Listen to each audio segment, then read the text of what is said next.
hey there, friends. I'm just here doing some work.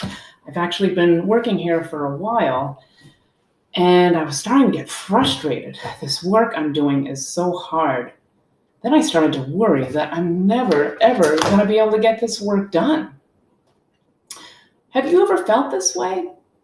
I wonder what it's like for you trying to do your schoolwork from home. Do you miss being in a classroom with your friends and seeing your teacher in person? It's such a different way to learn, isn't it? Did you know that schools have never been closed like this? Ever? Trying to learn from home has been a giant change, not only for students, but teachers and parents as well. Your teachers are working so hard to help you learn in this new way. Your parents are doing their best to help you learn at home, even though they have never had to help you in this way. We are all in this together. This learning from home is a big change for everyone, and sometimes when there is a change, we worry. And you know what? It's perfectly normal for anyone, kids and adults, to worry about all kinds of things. So when you start to feel worried or frustrated, what can you do? There's probably a lot of things you'd like to do that probably would not be very helpful. But you know what is super helpful? Are you ready for it? Breathing. Yes, that's right. I said breathing. Nurse Young, I breathe all the time without thinking about it. What do you mean? That's so true. Most of us don't think about our breathing. And that's good because imagine how complicated your day would be if you had to remember to breathe all the time. But you know what? When you do pay attention to your breathing, some amazing things happen. Your mind helps your body to relax with deep breaths. My magic box has something that will help me show you what I mean by deep breaths. This is what I call my breathing ball. And if you can imagine this like your lungs, when you're taking a deep breath through your nose, and your lungs are all full of great oxygen, and then you breathe back out.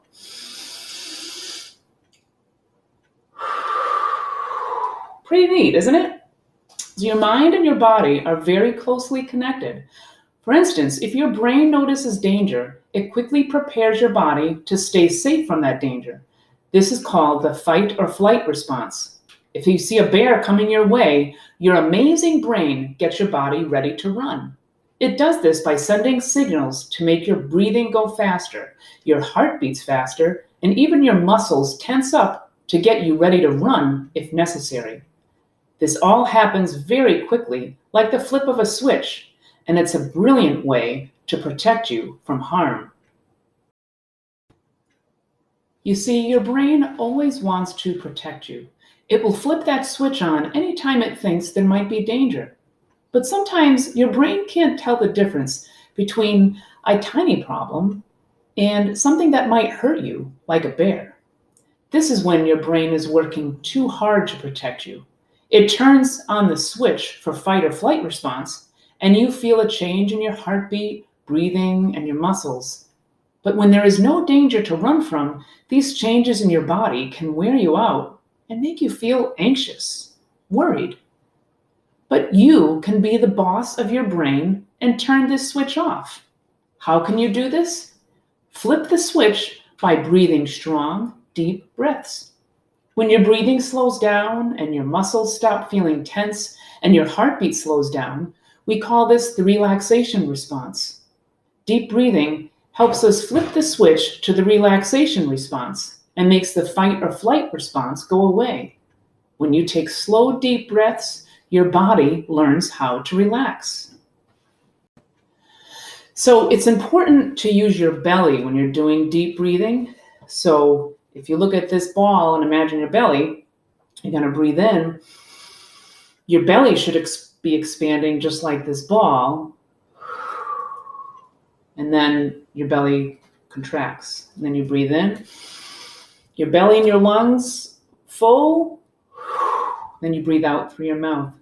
So this breathing ball is a great reminder when you see it to say, oh, I should just stop and take a few deep breaths. But you probably don't have a breathing ball at home. I wish there was something you could use that could remind you to take deep breaths. What? Oh, of course. My magic box always has the best ideas. You can use your hand. Thanks, magic box. I'll take it from here. So, to use your hand to do deep breaths, it's pretty cool. So first, I want you to just give this a try. I want you to get comfortable. And if you're watching this with a grown-up, have them try this with you. So get comfortable. If your feet are not touching the floor, you might want to try sitting crisscross applesauce. And I'll give you a moment. So now you're sitting crisscross applesauce, or as comfortable as you can be. Now you're going to take your hand and hold it out like this. And you're going to take your finger of your other hand and start at the bottom of your thumb. And you're going to go up your thumb and breathe in like this. Pause. And breathe out through your mouth as you go down your thumb. Now we're going to go up the next finger. Hold it. Breathe out through your mouth. Now, if you can, try closing your eyes, because if you close your eyes, that'll help eliminate any other distractions that you might be looking at. Now we're going to breathe in. Going up the next finger, breathing in. Hold it. Breathe out through your mouth. And the last finger, breathing in through your nose. Hold it. Now, how do you feel? See, the neat thing is you can keep doing this, tracing your hand and your fingers, breathing in and out until you start to feel a little more calm. I find when I stop and pay attention to my breathing, I always feel better. In just 5 or 10 minutes, I can go from feeling like this, frustrated and worried, to feeling like this, peaceful and calm. So be the boss of your brain. Flipping that switch to the relaxation response can take some time, and practicing helps. You can practice deep breathing every day, even when you are not feeling worried. Just like you practice soccer so that you know what to do in a real game, the more you practice deep breathing, the better your brain will know what to do when you start to worry. Now, of course, since laughter is the best medicine, I'd like to leave you with a joke. Let's see what my magic box has today. Thank you.